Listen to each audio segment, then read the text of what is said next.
nze nava mu family nga mugana nga yafumbirwa nga myaka 15 ne bamuwa omutwalo akameeza nga tolerako maama we 5 alina abaana 5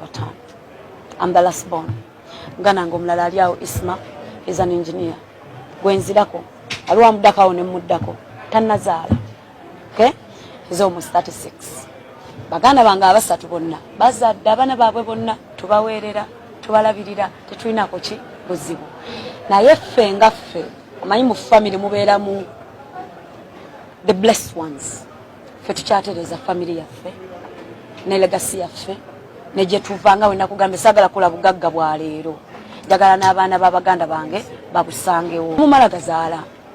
ate era bwe mumala gazaala mmanyi mmwe lwaki mumala gazaala oluusi si mmwe mutuula ne kati nze bwenzaala gye emyaka 2 gikoze ki gifudde kati saagala kugitta naye bwe nnatuka ne mpulira nga ne wenjitta tekinkosa nja kugitta but saagala tambulira ku society munteeke ku pressure nzaale okubalagako mbunzaala sigenda ekyo kikola but I will have kids because I love kids so much naye ekya family kyo togenda kiraba sigenda fumbirwa saagala balimba nnyo ogenda zaala ate nga tofumbirwa of course kozi bameka abazaala nga tebafumbiddwa mbu kive nnyo nze ngenda okusooka okikola be realistic nedda mukwano nze ndina kyeyombekedde nedda mukwano kawondo kakubye eddinisa gwe balonze ne bamutwala mu luzigo nze neezimbira kiba kitegeeza nsazeewaani gwe nzaddemu ate ekyo nakyo tekisoboka nedda taata njafuna musajja nga ntegeera ayinza n'okuba already waali nga ntegeera ategeera flow yange gamba mukyala wange ono omulaba bye bufumbo si byali kati nange saanoonya bufumbo abasajja gye bali nga nabo obufumbo si bwe bakola ki naye ate nga ajja kwagala mukyala we naye ng'abeera wuwe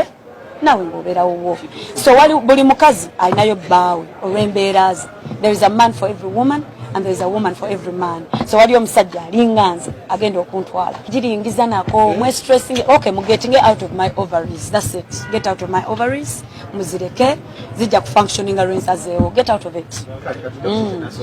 nekirala njagala mu respecting nga ngenda kwogera ku kino briefly mulekera oteeka abakyala ku pressure y'okuzaala lwaki tomanya struggle gyayitamu ojjateeka omukyala ku pressure nga abadde agezaako emyaka 4 gwe tomanyi kyoli mumukola omukutula buli womuteeka ku ki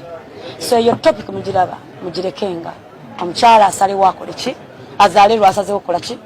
so it's a very sensitive topic nze mukimbuuza nenkiddamu because I'm okay with it but it won't be okay for every woman sometimes ojja kwogera n'omukyala ng'abadde astrugglinga oba abaana be bavaamu naye nga gwe tomanyi so eyo topic mugirekera abakyala